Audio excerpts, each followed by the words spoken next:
Again, I can only speculate, maybe pressure inside the FBI, but now you're talking about the mishandling of highly sensitive national security information, and that's exactly what Secretary Clinton did as well. So, I mean, the fact of the matter is we are not really engaged in a serious investigation here.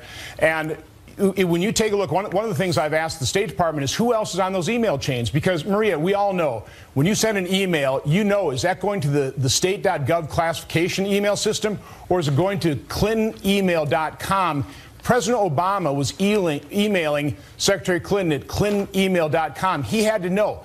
This shows and reveals corruption at the highest levels of government, in the White House, in the State Department, in the Department of Justice, and the FBI. That's just the fact. This is such a simple case. It's getting so complex with all these emails. It's actually pretty darn simple.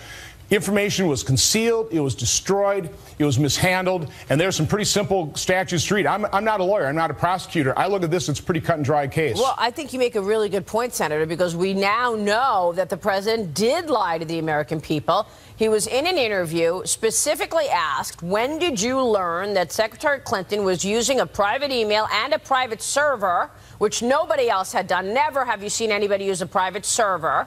And he said, I learned when everybody else learned. And that we know now was a lie. He was emailing. So were all kinds of people, high-level officials inside these departments were using that email account. We know it. If you're emailing a Gmail account, you know it. If you're emailing state.gov, you know it. Yeah. So no, I think this is a cover-up. I think this is corruption at the highest levels of government. It needs proper congressional oversight. The problem is we're being stonewalled every step of the way. Just look at the immunity agreements that were granted to Cheryl Mills and Heather Samuelson. They're outrageous. All right. Well, I want to ask you what your committee is planning to do about it in a second. But Congressman Issa, let me turn to you, because you have built your career on trying to fight corruption. You wrote a book about it. You've been trying to do this for years. What's your reaction to what we've learned this weekend? Well, I think if the American people understand that when I sent a letter years ago while Hillary Clinton was still secretary, specifically because we had discovered that others were using private emails, so every cabinet officer received a request for, are you using a private email server, and how are you accounting under the Federal Records Act? At that point, that letter pretty well put Hillary Clinton, if she wasn't already on notice that those records belonged to the American people and they needed to be retained. If she had left a full copy, even if she had the private server, if she'd left a full and complete copy when she left the State Department, she wouldn't be in this situation today.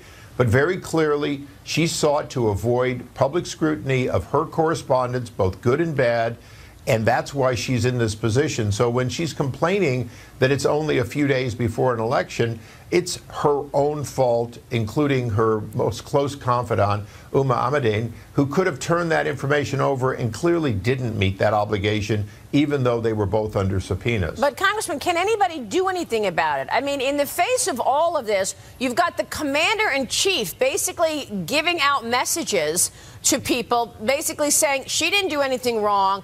Keep moving forward. I mean, it starts at the top, right? And he just called you out. The president did just the other day on the campaign trail. He said, and here's what he said about you, Congressman Issa. We have it on screen. ICE's primary contribution to the United States Congress has been to obstruct and to waste taxpayer dollars on trumped-up investigations that have led nowhere. And this is now a guy who, because poll numbers are bad, has sent out brochures with my picture on them, touting his cooperation on issues with me. Now, that is the definition of chutzpah. That's what President Obama said about you late last week, sir. Well, he also said there hadn't been a single major scandal during his administration. So there's a little bit of inconsistency with the truth there. But we know that without Congress, and Ron was my partner during my time as chairman of oversight, without the kind of scrutiny that we've had, we wouldn't know about the gun running deal in Fast and Furious. We wouldn't have known the truth about Benghazi. We certainly would still have the IRS targeting groups for their beliefs. That's true. So there is a role for Congress, and we have succeeded in shedding light on it. no question at all. Yep. If Ron and I are returned to Congress, we're going to have to make sure that laws are put into place that hold the next president more accountable, no matter which party he's in. And that's Congress's role. It's the one that I'm proud we've tried to do, but there's more to be done. Real quick, Senator Johnson, are you going to do anything about this in terms of the letter that you received? What can you do? We'll continue to follow up. You know, Donald Trump says it's time to drain the swamp. Hillary Clinton, Senator Feingold, I'm running against Senator Feingold. They've been swamp creatures for over 30 years. They ought to be flushed down the drain with the rest of the swamp. Wow. Gentlemen, thank you very much. We will be watching the developments. We appreciate your time today. We've got brand new Fox News polls from the battleground state of North Carolina. We'll talk to the governor next.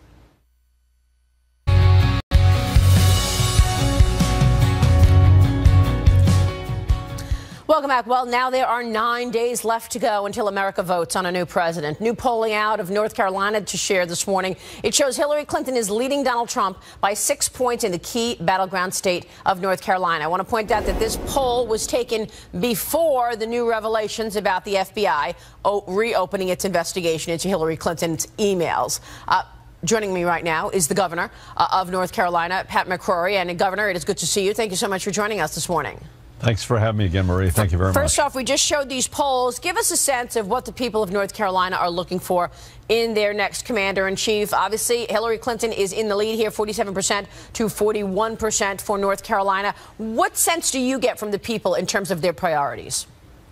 Well, the latest priority before this controversy erupted on Friday was Obamacare increase in premiums. It's going to hit North Carolina extremely hard. 30 to 40% average increases in Obamacare accounts, and that's been taking over the news for the past 4 or 5 days. And many of us, including this governor, predicted that. And I wanted to challenge Obamacare, and I challenged it and joined those states that challenged Obamacare, which lost in the 441 decision. The Attorney General that I'm running against, Roy Cooper, refused to join in that lawsuit against Obamacare and was bragging about it up until 2 or 3 weeks ago. But now with this latest Clinton revelation, it's like we're going back to the 90s now. Clinton fatigue is back, and it's going to be very interesting to see what the impact of the polls will be. Yeah, I was interested in talking with you because I know that you've really been focused on the economy quite a bit there in North Carolina.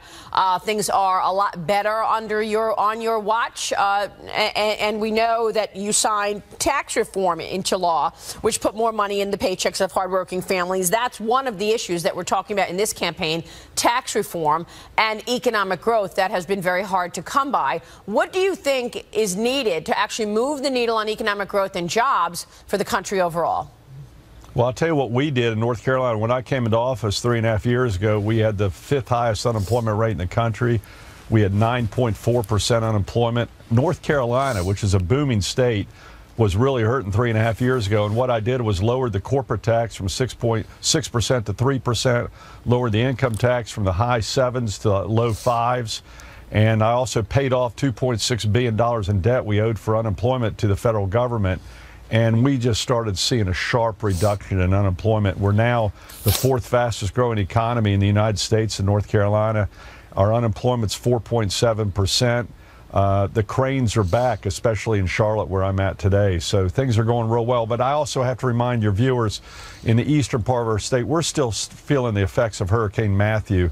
You know, that got off the news 2 weeks ago, but literally some of our small towns in eastern North Carolina, the water is just now clearing out. And I've got towns of 1,000 to 2,000 people that are literally wiped out. And so we're wondering what the impact of that will be on the economy and plus the human lives. We've lost 28 people due to that hurricane.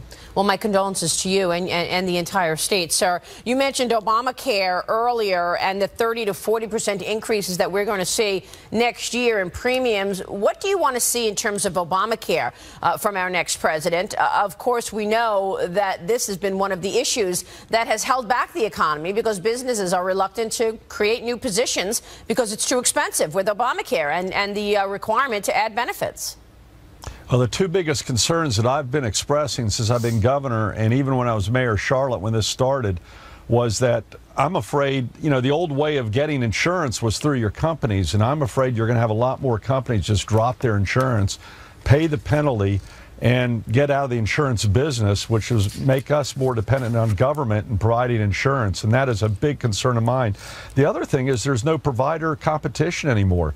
Now in the state of North Carolina, we only have one provider, and that's Blue Cross Blue Shield. Right. And they almost pulled out 4 weeks ago. So this is why the premiums are going up, and who knows what Blue Cross Blue Shield might do next year, because their stockholders, their board's going to look at the numbers and have a fiduciary responsibility and go, we can't do this anymore. Right, and we know that was the reason that United Health pulled out and Aetna pulled out of a number of states in terms of the exchanges. Do you think this reopening by the FBI, reopening of the Clinton email scandal, the reopening of the investigation will have an impact on North Carolinians' voting?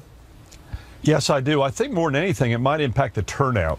I think, I personally think the turnout will be impacted. We're already seeing the Clinton voters not coming out in numbers that the Obama voters were coming out 4 years ago at this point in time. I think the turnout will be impacted by this because people are just disgusted with the whole thing, and I think there is Clinton fatigue, and frankly there was some concern about Mr. Trump too. It's kind of ironic, in the last 3 weeks the media keeps going to me, well, are you going to still support Trump due to the controversy from 2 weeks ago? It's going to be interesting if the media turns around and asks my opponent, are you going to still support Hillary Clinton, and put the same pressure that they put on the Republican candidates for the last 3 to 9 months. So that's going to be an interesting media dynamic and political dynamic. Will the Democrats start running away down ticket from Hillary Clinton at this point in time? And are you supporting Trump? I am. In fact, I was with Mike Pence yesterday, who's a fellow. He and I were elected governors at the same time, and Mike and I were working the NC State football game parking lot yesterday. I'm going to work the Carolina Panther parking lot today, but Mike and I are very close friends, and I consider Mike Pence to just be an excellent vice presidential candidate. Very solid individual. We will leave it there. Governor, good to see you. Thank you so much for joining us this morning. Thank you very much. And in another key battleground, new polling shows the candidates neck and neck. It is the one state that could make all the difference in this race. We'll take a look at those numbers when we come right back with Larry Sabato as we navigate this race. 9 days left. Back in a minute.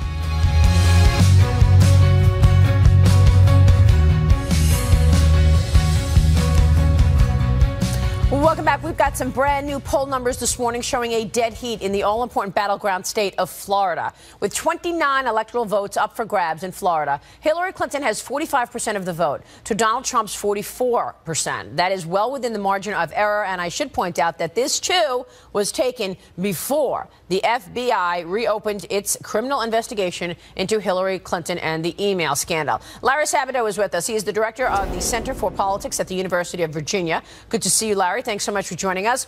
Your take on the race so far?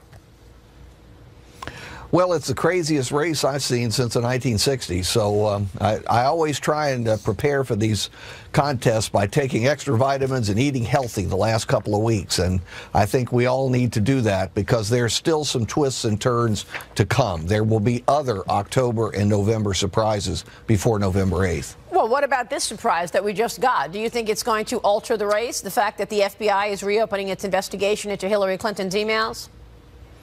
Well, I'm calling it the Comey effect. The Comey effect will be real in the presidential contest, and it will be real in the Senate and House contests.